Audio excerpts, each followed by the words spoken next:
Reserve time. All right, ladies and gentlemen, welcome back to the Starlight I-League Star Series Season 3, Infamous versus Complexity. We're back at it again after a bit of a hiccup there, but it is finally time. I'm here with CC and C. That holdup was all due to, believe it or not, Quinn must have been like a, what, 2 megabyte patch? What was that? Yeah, it was rather tiny, but South American internet is unfortunately not the greatest. I just imagine over there, just like, oh, everyone hold on to your chairs. Here it comes. 3 megabyte patch. Okay, let's put in the report. It's going to be about 15 minutes. Okay. But you know what? It's fine. We're all patient people here because it's all about Dota, and we just want to see good games be had. And it would be just a darn shame if we had any more cancellations or DQs or disbands today. We've had enough already. So, here we are, back for game number 2. Now, it was obvious Complexity set out a wonderful game plan with game 1, build around the tonkiness of that Underlord and being able to take objectives and just oppose. What do you want to see from Infamous now? Like, if you want to see something like where Infamous can really play to their strengths or play towards a weakness of Complexity, what would you like to see them build now in this draft? 10 seconds. I think try and shore up their early lanes a little bit. Maybe have Kotaro not go down early on, give him a good start. Either give him a good matchup and help him out a little bit. The Slaughter did rotate down early on, but I think their best shots in a lot of these games where one team is just like a clear favorite over the other, then the best thing to do is just try and win your lanes, get an early lead, so you can maybe take the game from there and catch them off guard.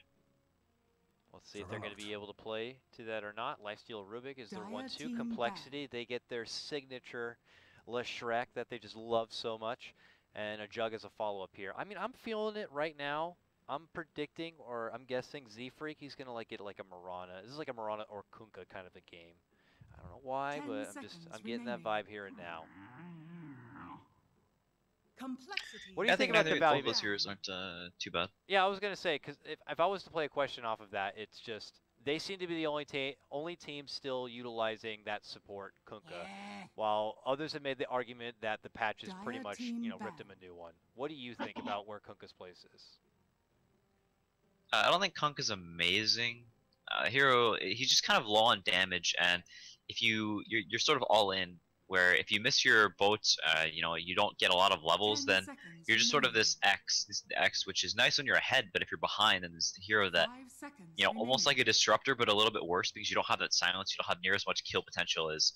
He's just sort of this hero that, really needs to be ahead, needs to be setting up kills, needs them to be far away, and then them running, or you running at them. Otherwise, then he just has a hard time landing his spells and doesn't have the biggest of impacts. Fair enough, fair enough. We'll see, though. As I said, Complexity one of those teams, like, I don't know, maybe it's just Melons. He's like ride or die with a lot of these heroes. It's like regardless of where they fit in the meta, he's always got like the little Shrek. He's always got what seems like that the Kunkka recently, that he'll just ride or die with. So we'll see if that's going to be the case or not. Second waves of bans come out here from Infamous, getting rid of course, the Darkseer. OD's got to go. And again, we were talking a bit about it in the last draft. Viper's got to go. Just they want to make sure that they have a great time not getting dominated in that mid lane, I suppose. I always used to consider, I don't know how you feel about it, but like over time through Dota, it's like OD, Viper, and like Razor are like the trinity of lane domination in the mid lane. 5 seconds remaining. Yeah, I think OD off and on. In the recent past, with him getting the damage nerfs and then several of those astral nerf ranges in lane, he's not near as obnoxious as he used to be. There was, whenever his W started out at the max range, that was awful, so annoying to deal with. But now, with it being considerably nerfed, OD is not actually that amazing in lane. Starts at either, I think, high 50s in damage, so you can actually lane verse it with most heroes nowadays. But yeah, Viper and Razor are just the most cancer heroes ever to lane verse. Very interesting to see. It's funny because though they are so good at what they do in that lane, it feels like it's even fewer now to even see Vipers, and now lately even Razors even come into play. I guess if it's just in that instance or in that particular game, you just need someone to really put down the ass beating in the mid lane. You pull them out. But here, might not be the case. Infamous moving forward here. Now rattling through some of the available pickups, you gotta start considering, maybe what you need to get your Lifestealer into the battle a bit. We'll settle with the Tonki Orga for now, but I mean, eventually, I don't know if they're like a team to run kind of like a Puck or heaven forbid, like a storm that some teams have still been trying to bring out, but they'll need it, you know, CCC, you know what they say? The vehicle for Lifestealer? Everyone says that. Vehicle. 10 seconds remaining. This is it's Dire true. team pick. Abaddon comes out now. We don't see this hero like Wait. ever. Axe. Wait, hang on. You broke up a little bit there. What did you say? Complexity. Oh, I said we see the Abaddon come out now, and we never see that ever. Not lately, but... Yeah, not too much. Freedom, one of the teams still picking that hero up quite a bit. They'll actually just first pick it all the time. And some other teams experimenting with it here and there, going for, you know, more of a mech build sometimes, playing in like a lot of the other typical offliners. But compLexity picked them up the other day. They went for the Vlad's Abaddon, some more, yeah, you know, the Vlad's and Max passive after the shield. So more of the old classic Logan buff style. You know, pushing down the lanes like a maniac until you die, trying to TP out, buy as much space as possible. So we'll see which style they go for this game. Because you're talking about Mike in particular, right? As far as freedom goes for playing Abaddon? Because they'll typically play... Yeah, X-Mike, an Abaddon specialist. Yeah, I don't know. I haven't seen... Does Monkeys play Abaddon, like, in the offlane like that? I know Moo did when he was playing in the offlane, but... I don't know if that's something they would just like swap roles around for just to have the value of that kind of utility offlane Abaddon. I'll be curious to see. Yeah, he played it once yesterday. I don't see him play it much in pubs. Spams a lot of Underlord, plays a lot of Monkey King. That hero obviously not in Captain's mode. Hasn't played too much Abaddon in pubs, but can play it. Not the most complicated of heroes. Well, we'll see how compLexity are going to be looking to put it into their game plan here. Infamous, though, in the meantime, we didn't acknowledge it yet, but they grabbed the axe. Any particular reason? Do you think it's just simple, I mean, obviously he's still kind of in the meta for his particular reasons, but I don't think, did the Abaddon prompt an axe pickup? Like, you know, no borrow time for you, sir? Yeah, I think it's really nice against this Juggernaut. Ogre Axe can be a very strong dual lane, and it kind of forces compLexity to bring all three of their supports down to this bottom lane potentially. So, gonna open up space for the rest of the heroes around the map. Axe also very nice for his Juggernaut as he just sort of beats himself to death. Doesn't care about, you know, the stun that goes through Blade Fury, so doesn't really care about the Jug spin TPing out. Overall, just a strong laner here that can go back to jungle and get the blink reliable, even if he, you know, they do commit 3 heroes down to this bottom lane. The armor really nice versus the Diabolic Edict as well whenever you Berserkers call. So overall, just a nice pick, and like you said, you really need a vehicle for this Lifestealer, or he's just sort of a walking around do nothing hero. As he is also versus the Abaddon, so it's you know, having that stun that goes through that the shield can't purge off is absolutely key. Is if they did pick something like a Sand King or the Slaughter, if it wasn't banned out, this Abaddon just always behind shielding off those stuns, and the Lifestealer never really has the time to lock onto anyone and blow them up. Wow, that's very true.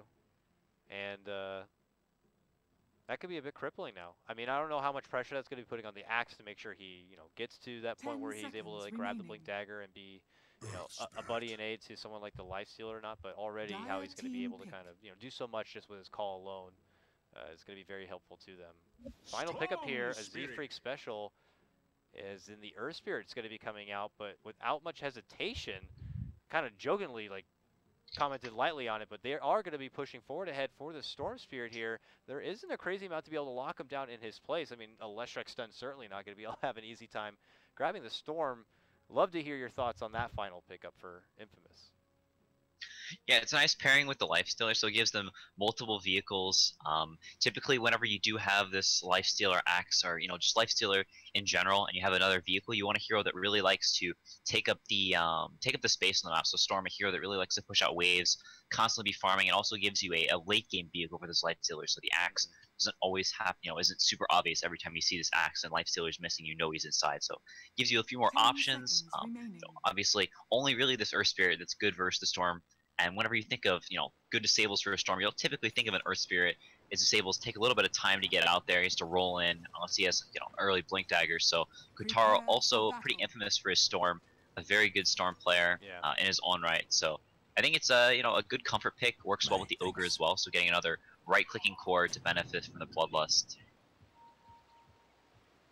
And I actually, had witnessed NP yesterday in their matchup against DC.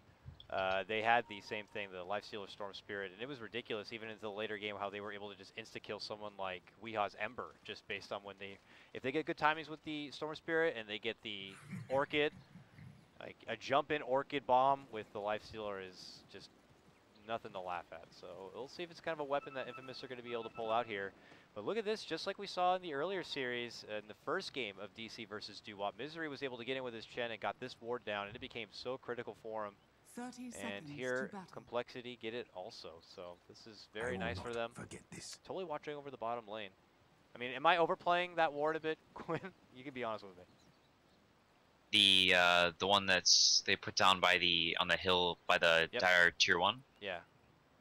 Yeah, I think that ward is extremely important. It lets you see, what kind of lanes they're setting up for whenever they're rotating in out of this lane. So it lets the compLexity supports know, hey, do we need to be doing this bottom lane, or can we rotate to other lanes?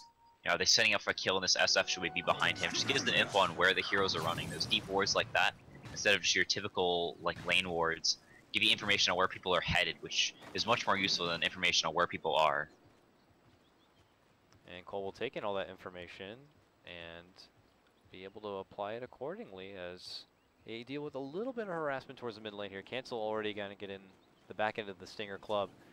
Stinger in full force now, just looking to kind of keep Cancel in check. This is going to hurt quite a bit, but ZFreak is not going to assist this in the mid lane. It looks like he's going to take his attention towards the bottom lane, and they're going to try to make an early impression on this Axe. We'll have to see how easily this can happen or not. But I mean, Swindle's here, hasn't leveled up a spell yet, but here they're going to make the go. Rolling Boulder with the block can help. He has to cut all the way back. This is going to be like a full duration Blade Fury, and it will easily get the job done. ZFreak will pick up the last hit and the first blood too. Yeah, he's skilled Battle Hunger level 1 on this Axe as well, so he has to come back to this lane, and he has TP down, so doesn't have the luxury going back to the jungle. He's committed to trying to pressure this tri-lane as much as possible. Let them get a 2v1 mid, so get Katara off to a good start, and maybe sacrifice himself a little bit, but try and catch up later with the Storm, maybe making space for him for this Ogre. And they are going to easily zone him all the way back, so he can't even get close enough to try to go for the level 2. The brothers being able to zone him all the way back. Up on the other side of the world here, we do have the Monkeys offlane Abaddon, as he just zones back the Lifestealer, just shrugs him right off. Katara's doing Katara things, dropping his null on the ground and last hitting without it. Okay. Cancel, what do you think? I don't know how much you know about Cancel as a player or not. Is this something, would it phase Cancel at all as he's shrugging it off a bit? I mean, we know Kotaro, he's been doing this for years. That's the Kotaro now. But, what do you think Cancel's taking it in as? Yeah, I don't know how much Cancel's actually played against Kotaro, so I don't know if he's used to doing this. He's not playing the SF on Katara, so not able to do the SF taunt, the yeah. So it's not the most annoying thing in the world. Oh, look at this! He's going to be able to make his move in, gets the pullback for Cancel. Not able to get the finish, so he goes for the salve. But Katara really feeling himself here in the mid lane a bit. And I'm curious to see if Cancel's going to be able to kind of make sure he keeps his own mentality in check. But Stinger's right on his corner too. They're just pressuring the Shadow Fiend as much as possible. ZFreak going to step away from the bottom lane now, so it looks like he's looking to help out his mid laner a little bit. Yeah, gets the Electric Vortex at level 3 actually, so really trying to style on Cancel. Yeah, get some early kills. Here comes some help. ZFreak looks to step in, but Cancel's trapped inside with the illusions as he's going to get beaten down. ZFreak trying to go for a return kill, but that's the very fat and takey Ogre. A level 1 spell like that Boulder Smash is not going to be good enough, so good takedown there for Infamous, taking it and evening things up. Yeah, and like we talked about earlier, Valkyria, running down into this bottom lane, getting the Battle Hunger early on.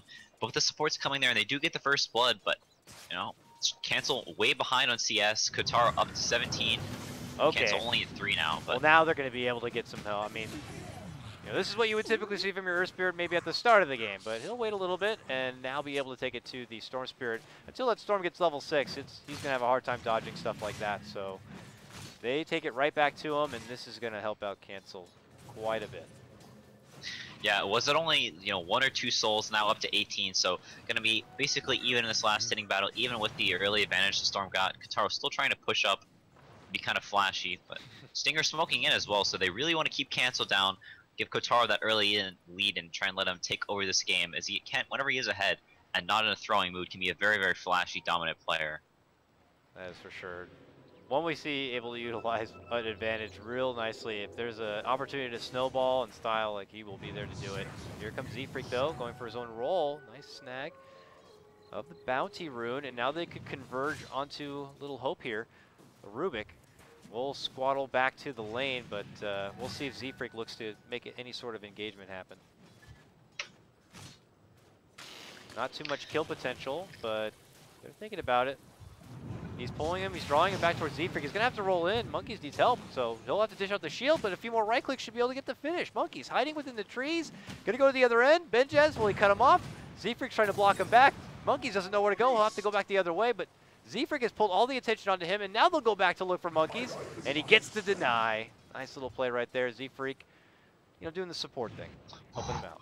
Oh, Katara, what happened? Katara, wow, just playing with fire. Almost gets the solo kill on cancel, but actually going for the super early raindrop on the Essa before boots actually saves his life. So Katara continuing to try and be fancy, get these solo kills, and just sort of just out-skill cancel, but not really going his way there. Almost goes down, barely dodges the raise as Swindle rotates in, so very, very close mid. It was about 50 HP on Katara and about 100 on cancel.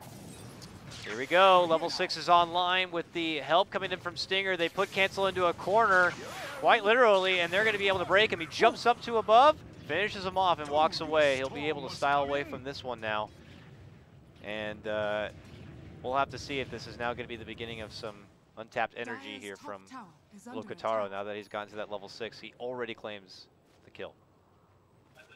Yep, dodges the stun, gets the kill, so nice for him, but he is out of mana and the shrine on cooldown, so SF gonna be fine coming back into this lane, but we'll see if Stinger continues to rotate to this mid lane of pressure, with Melons getting a ward down to spot anybody rotating in as Rubik runs over. Oh, swing and a miss though on that stun. He goes for the lift, pulls it right back into the arms of the Storm, gets a good hit in, but now he's short on mana and he's eating an edict. Raze is there, he'll be able to turn back and get the finish. He does lose his own life, and Rubik's able to hide inside the pit.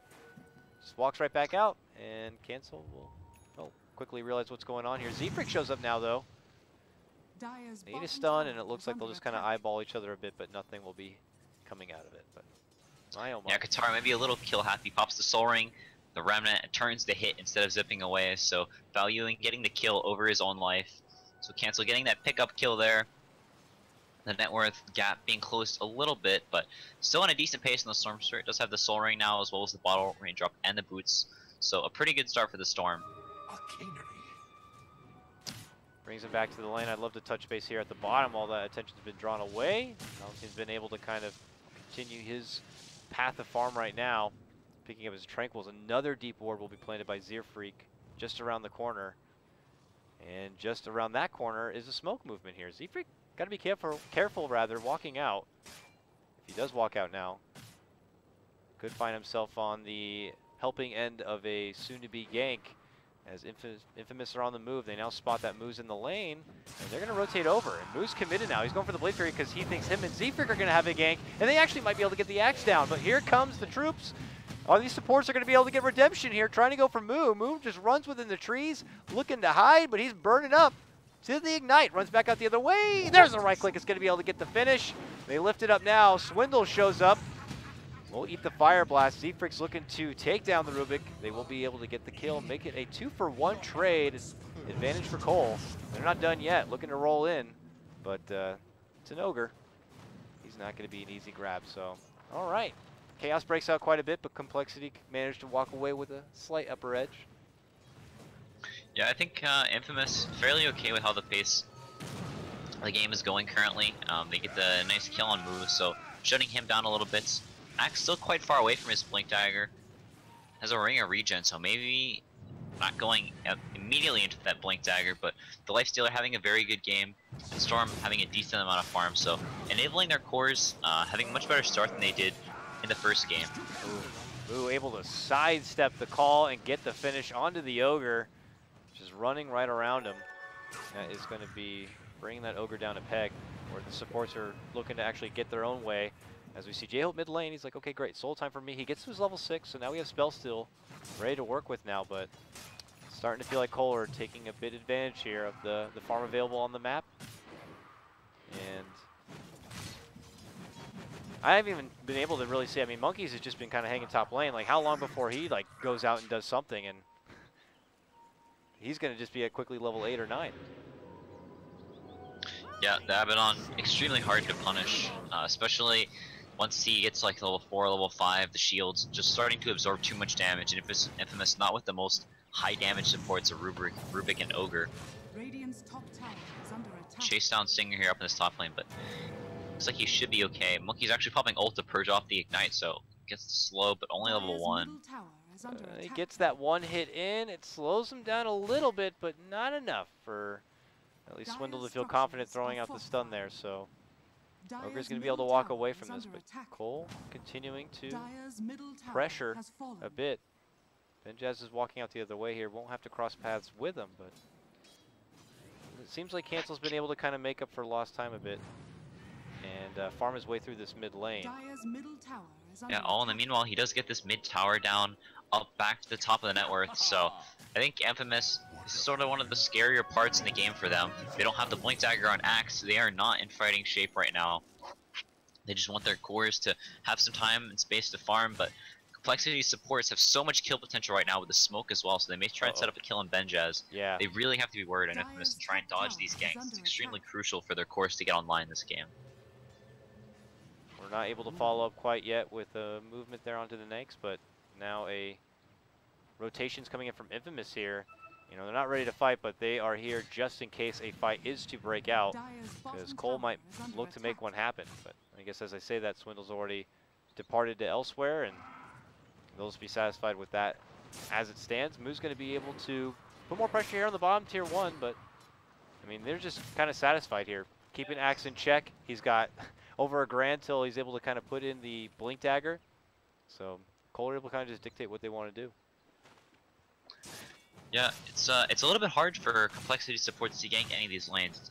Not really much kill potential on this lifestealer, and the Storm just mostly playing around in the jungle. They do have this ward in the dire jungle from compLexity, so they see where the Storm is, they know where he's jungling, but kind of hard to get in there.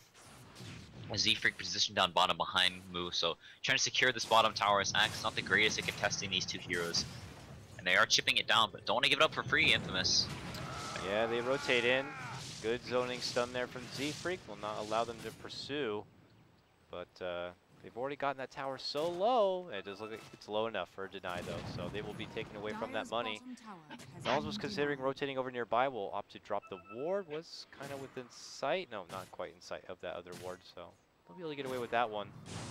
But whatever the case may be, for now, Storm is out from the jungle front as he's building into his Bloodstone here.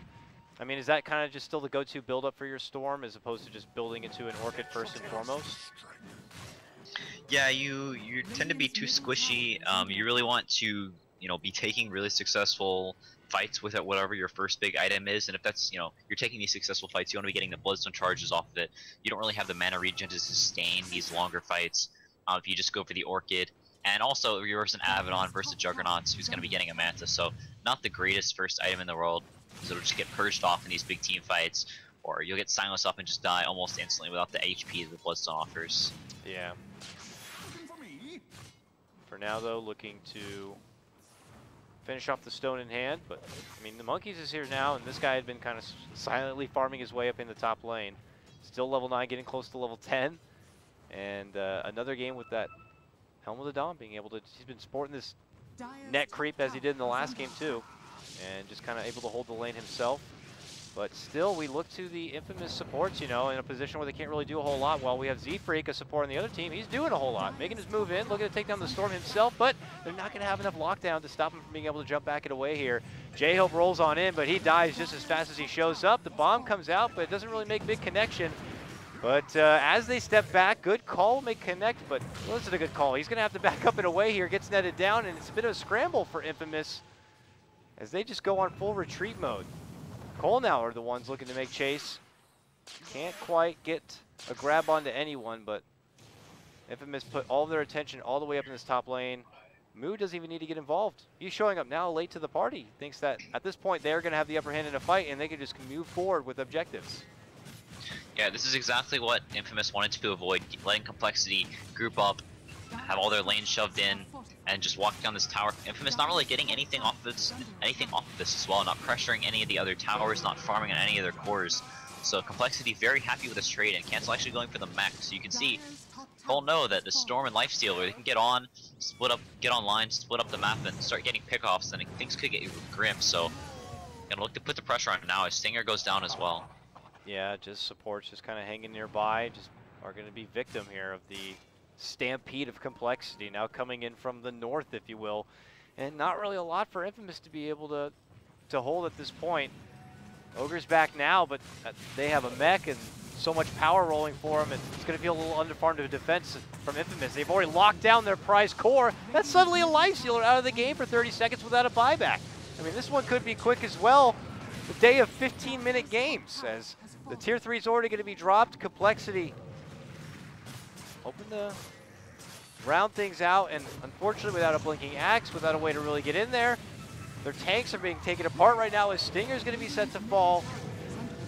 It looks like compLexity are going to be able to walk away with a 2-point advantage after this series does conclude. I hate to speak too soon. Yeah, they're just getting, they got a little too aggressive, tried to take the fight before the axe got the blink dagger, losing a couple of kills here and there, and compLexity supports getting this mech, having the HOD and the Juggernaut coming up here with the max healing ward. It's just really, really good timing for compLexity. Infamous not quite getting the farm they needed, not able to start getting up to that point where they can split them out, find pickoffs with Storm, Lifestealer, and Axe, and Ogre and Rubik not really known for being the greatest supports on playing from behind. Ogre, a hero that really needs his cores to be snowballing to succeed in the game. Whenever your supports aren't really snowballing, they're just sort of biding their time, trying to get up to a couple of items before they can fight. That's not really where Ogre thrives, as he sort of wins you one lane, but not really great at getting you ahead. Takes the cores to do that, and did win mid for the Storm, but over time the SF just catches right back up, gets the mech. Now has the Dragon Lance as well, and his usefulness is basically just run out as the Storm and Lifestealer not having the impact that you want them to whenever they have this Bloodlust buffing them up. So what led to that kind of a thing? Was it Infamous just like missing their own timing to be able to utilize the laning advantage they made for themselves, or just like is it just did they fall victim to just mistiming because of the draft they put in? Because I know the Storm was kind of ready to start, playing ball, if you will, but he still needed more time, and it looked like he never even had the chance to get there. Is Cole just coming online too fast? Is that what it is? Yeah, it's a little bit of a draft thing. I think Infamous values his Ogre maybe a little higher than most teams do. The Axe getting his Blink Dagger just a little bit too late, dying a couple too many times in this offlane, not going to jungle at any point, and so compLexity just getting their items online so early. So a couple of deaths here and there, maybe some landing choices, not really getting any kills in these rotations other than this SF, but like we said, just here they can come back very easily. Jump in, bomb, they're trying to get the finish on for Z-Freak. The mech will help keep him alive, and he dishes out the Magnetize. His Cole will spread their wings and just dish out everything they can to close this one out. As Infamous try to give it one final hurrah, it is not going to lead to success. A jump-in bomb is quickly defused by compLexity here, and they take the series 2-0 and get 2 points. Just like that, man. It was a fast day of Dota. Oh my God. I think we finished 4 games in 2 hours. Yeah. Yeah, these tier 2 versus tier 1.5 teams, it may sound not that big, 0.5, it's not that big of a tier, but there's little differences, just not, getting the crispest, the most crisp drafts ever, losing these early games, and you'll just get punished super hard by these teams that have a better idea of what they're doing, more experienced, and they just take advantage of it, get a couple key rotations, have a little bit more synced up of a draft, and they just sort of run over you extremely quickly. So in the Duop series, now in this one as well, the tier 2 versus tier 1.5. Yeah. And it's like, and it's tough because a lot of these tier 2 and tier 3 teams, they're not getting those opportunities to just scrim and practice against tier 1s or maybe even tier 1.5s. So what do they do when they get to this point when they're going to be really challenged? And we see a lot of them like Infamous, they try to pull out what they feel like they have best. Like whether it's playing to their strengths or styles, we know Qatar for always being, this awesome Storm Spirit player if he's given the opportunity to snowball out of control. So, where most teams would just pass on the Storm feeling it's not really in the meta and it doesn't work for them, like Infamous have to pull out sometimes unique or crazy things or very Infamous kind of things to make it work. But It's tough, man. And when their teams feel like they keep changing around, it's a I feel like it's a constant battle for them, man. But hey, they do have a whole qualifier coming their way for Kiev Major. That will be an interesting one to watch. Yeah, for sure. All the teams will be put up to the test, have to give their best, and you know there are 2 slots for NA, and Infamous gonna have to battle against SG and Dialcom disbanding, but I'm sure Van will make some other stack with a few people. So the SA qualifier is gonna be pretty interesting, Now, as well as the NA. It's gonna be some good teams. last thing I'll ask you, because now we've seen compLexity play a little bit. This isn't their first series, I believe, here in Star Series. I believe you may have even casted one of their games yesterday. Is that correct? Oh, wait, I'm sorry. Say that again. Did your, you cast? your mic broke up again. Sorry, did you cast compLexity yesterday? I think I cast compLexity. No, I did cast compLexity yesterday. Yeah, that was compLexity Okay. versus Onyx, right? I believe so, yeah. Okay, Onyx would have been a better test for him, and you might have seen a bit more there. I mean, here against Infamous, I don't, I don't feel like we saw a whole lot from compLexity yet, or what they're able to do. You've seen a bit more. What do you think about them and their run if they're able to kind of go toe-to-toe with, like, the MP or the DC? Like, do you see them being able to match up, giving them a hard time? I know these kind of series are going to be coming up. I know we're going to be seeing more of them probably even in the next round, but I want to hear your early impression about it. I think compLexity and NP are pretty evenly matched. From the games I've seen from them, compLexity may be playing a little bit faster of a style, but as far as skill level, understanding of the game, I think they're pretty similar teams. DC on a slightly different level, and I think for the DAC qualifiers, for Kiev as well, I think DC probably favored over the rest of those teams. Cole, NP probably right below that, with I think Wanted also extremely good. I haven't really heard much about their scrim results, and they haven't played an official yet. But I think their roster has a lot of potential, and obviously any team with PPD has a really good shot. Can you say, just in case, like, for anyone who's like, because I know, like me, I was hearing a lot about Wanted, and I knew it was PPD's team, but for anyone who doesn't know, like, do you know who's on their team right now, or should I just look it up real quick? It is QO, PPD, Boris, Chessie, and JO. Damn. Okay, nice. And maybe we'll get to see them in the DAC qualifier. Is that right? I think it's that. Yeah, I think that's the first tournament they're playing in. That's going to be awesome. I'm very curious to see where they're going to stand. As far as, like, I could see them matching up, no problem already, just based on names alone against a team like compLexity. But that's where it gets curious. Like, a compLexity, a team that's now known for boot camping, doing everything together. How much of it is just player talent and skill, and how much of it are they able to kind of advance themselves in that kind of setting? I can't wait to already see, like, compLexity versus PPD stack. So that'll be an awesome time. It was a great time casting with you, man, today. So thank you so much for coming by and hanging out. Guys, go show CC and see some love. You can hit him up on his Twitter at CCNC Dota2. And I'm sure we'll be casting us again in the future. So thanks so much, man. Yeah, it's fun. All right, man. Take care. Everyone else, it has been a pleasure. Please enjoy the rest of your day. We'll see you tomorrow, same time, same place, for another 3 best-of-2s for Star Series American Qualifier action. We'll catch you next time, all right? Bye-bye. E-gaming bets, online betting.